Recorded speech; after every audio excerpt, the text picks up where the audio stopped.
और यूक्रेन में जारी जंग के बीच न्यूज 18 इंडिया की टीम होस्टोमल पहुंची, जहां चारों तरफ तबाही की तस्वीरें दिखाई थी। होस्टोमल में 4 मार्च से 12 मार्च तक भयंकर लड़ाई चली थी और इस लड़ाई में कई लोग मारे गए। हालांकि बाद में यूक्रेन की सेना ने रूसी सैनिकों को पीछे हटने पर मजबूर कर दिया था। मैं इस वक्त मौजूद हूं गोस्तुमल शहर में। गोस्तुमल को दुनिया के सबसे बड़े जहाज मरिया के लिए जाना जाता था, वो भी रूसी हमले का शिकार हो गया।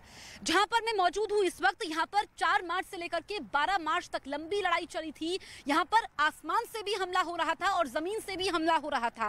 हर तरफ से रूसी सैनिकों ने इस इलाके को घेरा हुआ था और यहाँ पर कई सारे स्थानीय लोगों की जान भी गई थी। आप मेरे पीछे देखेंगे, ये यूक्रेन का टैंक मौजूद है। ये यूक्रेन का T-64 टैंक है। ये यूक्रेन की रणनीति का हिस्सा भी हो सकता है कि यहाँ पर टैंक रखा गया था जवाबी कार्रवाई के लिए और रूसी सैनिकों ने इस टैंक को जला दिया, लेकिन अभी भी यहाँ से इस टैंक को हटाया नहीं गया है। और ये कहा जा सकता है कि कुशल रणनीति की वजह से यूक्रेन की रूसी सैनिकों को उन्होंने पीछे खदेड़ दिया। काफी दिनों तक यहाँ पर लड़ाई चली, कई सारे लोग मारे गए, लेकिन रूसी सेना यहाँ से वापस लौट गई। पर अभी भी बर्बादी के निशान हैं। आप देखिए, ये क्लिनिक, ये इस हमले की भेंट चढ़ा था। उसके पीछे ड्रग स्टोर है जो मैं आपको दिखाती हूँ, वो भी इसमें पूरी तरीके से बर्बाद हो गया, क्योंकि अभी भी यहाँ पर हमले का अलर्ट है, एयर इनपुट्स हैं। ऐसे में अभी इसको फिर से बनाया नहीं गया है। और हम पीछे दिखाएंगे आपको, ये बिजली के खंभे हम दिखाते हैं, ये भी इसमें तबाह हुए थे। लेकिन समझिए कि कुछ समय बाद ही ये नए खंभे खड़े कर दिए गए हैं। तो इसे कहा जाएगा कि ये यूक्रेन के सैनिकों का जज्बा है। जो यहाँ के स्थानीय लोग हैं वो फिर से खड़े हो गए हैं, युद्ध में बने हुए हैं। अभी भी युद्ध चल रहा है और ये कहा जा सकता है कि इस इलाके में फिर से जिंदगी पटरी पर लौट रही है। कैमरा पर्सन करम सिंह के साथ Jaspreet Kaur, Ukraine, news 18 India. तो यूक्रेन पर हमला किए रूस को 77 दिन बीत चुके हैं, बावजूद इसके उसे सफलता नहीं मिली है। यूक्रेन का यह दावा है कि राजधानी कीव के बाद अब खार्किव से भी रूस के सैनिकों को पीछे धकेल दिया गया।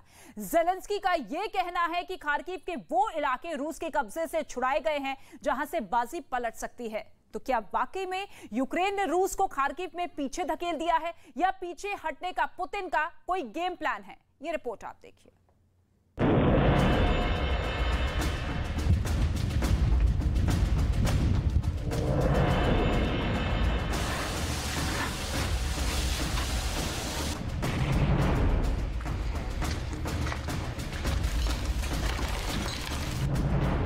खार्किव में रूसी सेना हटी, कितना सच कितना झूठ।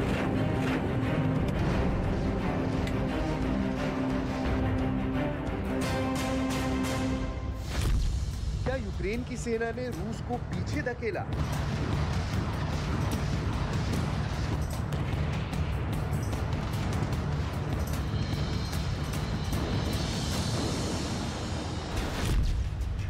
क्या युद्ध में पुतिन ने गेम प्लान बदल दिया?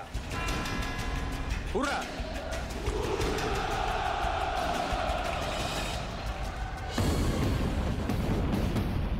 युद्ध में हर वक्त यूक्रेन पर भारी पड़ने वाली रूसी सेना कमजोर पड़ती दिख रही है।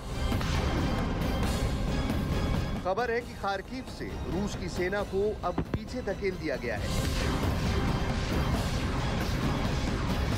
यूक्रेन ने बड़ा दावा किया कि उसकी सेना ने रूसी सैनिकों को पीछे धकेल दिया है। दावा किया जा रहा है कि खार्किव में पुतिन की तरफ से जो मिशन सेट किए गए थे वो सब फेल हो रहे हैं। पश्चिमी मीडिया दावा कर रहा है कि राजधानी कीव की तरह खार्किव से भी रूस की सेना पूरी तरह से लौटने के लिए मजबूर हो जाएगी। इन दावों के बीच कई सवाल उठ रहे हैं। खार्किव के कुछ इलाकों से क्यों हटी रूस की सेना? क्या वाकई में यूक्रेन के सैनिकों ने कब्जे को मुक्त कराया,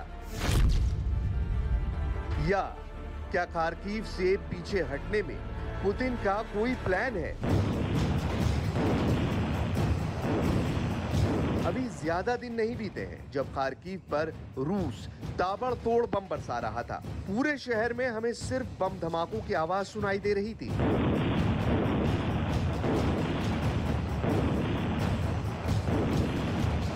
इमारतें तबाह हो रही थी, लाशें बिछ रही थी, शहर से लोगों का पलायन हो रहा था।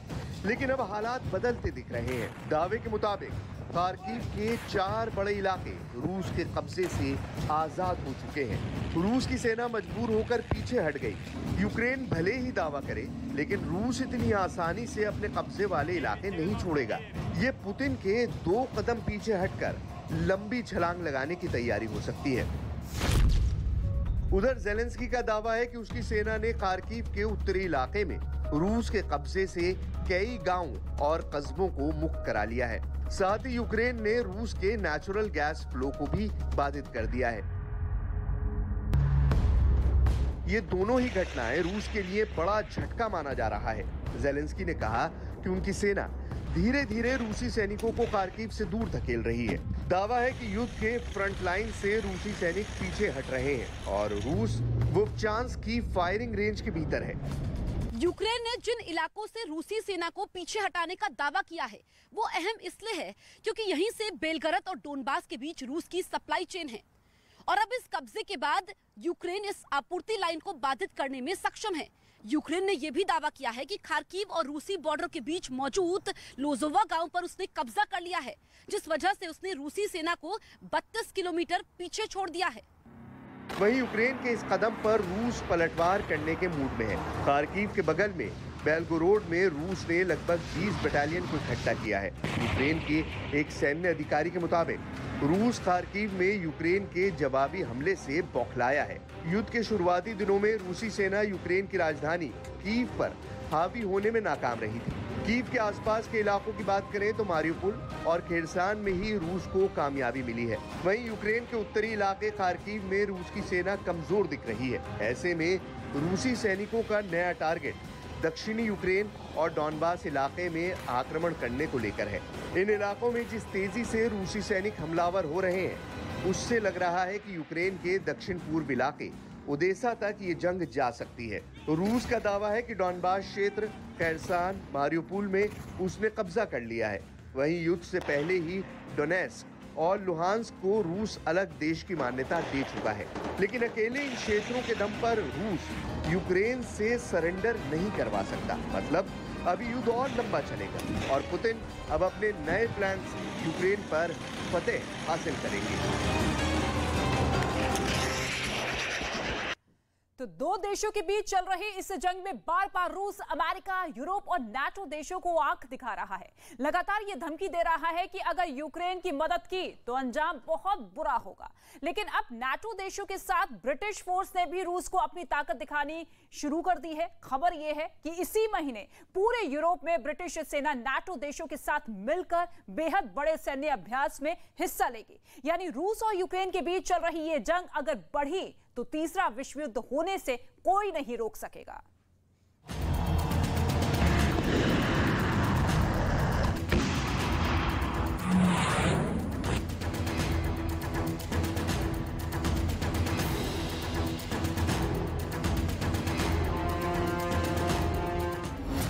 तीसरे विश्व युद्ध की आहट।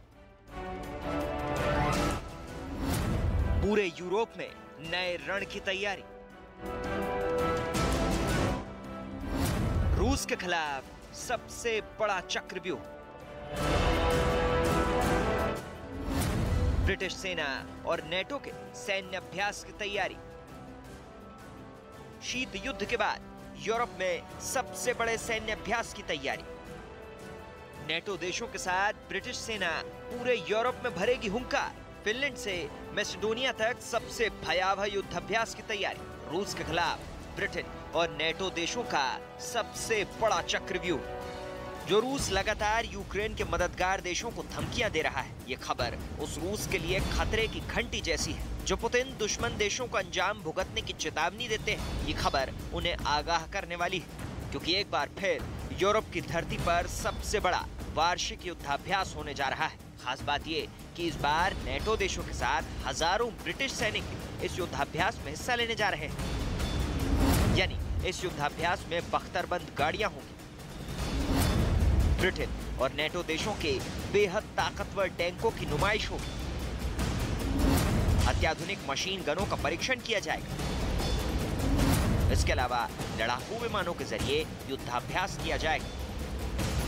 दरअसल ये अमेरिका की अगुवाई वाला एक सालाना युद्धाभ्यास। इस युद्धाभ्यास को डिफेंडर यूरोप नाम से जाना जाता है, यानी यूरोप के रक्षक। इस युद्धाभ्यास को यूरोप के 16 देशों में अंजाम दिया जाएगा, जिसका मकसद ये परखना है कि अगर युद्ध के हालात पैदा हुए तो नेटो और सहयोगी देशों की ताकत क्या है। इस युद्धाभ्यास को शांति लाने के मकसद से अंजाम दिया जाता है। साथ ही इस युद्धाभ्यास का एक मकसद ये भी है कि आने वाले खतरे से कैसे निपटना है।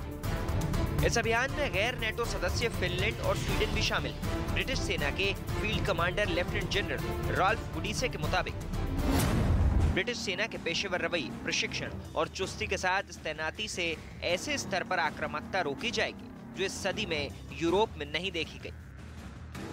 ब्रिटिश सेना के लेफ्टिनेंट जनरल का यह बयान साबित करता है कि भले ही ये वार्षिक होने वाला युद्धाभ्यास है, लेकिन जिस तरह से रूस लगातार दुश्मन देशों को धमका रहा है, उसकी वजह से भी ये युद्धाभ्यास महत्वपूर्ण हो जाता है। यही वजह भी है कि शीत युद्ध के बाद पहली बार नेटो देशों के 18,000 सैनिक एस्टोनिया और लातविया सीमा पर युद्धाभ्यास में हिस्सा लेंगे। इसके अलावा 1,000 ब्रिटिश सैनिक पोलैंड में 11 अन्य देशों के साथ वॉर एक्सरसाइज में शामिल होंगे। यानी अमेरिका, यूरोप और नेटो देश किसी भी हालात से निपटने के लिए एक बार फिर बड़े युद्धाभ्यास की तैयारी कर रहे हैं, क्योंकि रूस और यूक्रेन के बीच मौजूदा वक्त में जो हालात चल रहे हैं, उसे देखते हुए इस बात की आशंका से इनकार नहीं किया जा सकता कि कभी भी पुतिन की झल्लाहट दो देशों के बीच चल रही इस जंग को तीसरे विश्व युद्ध की आग में झोंक सकती है।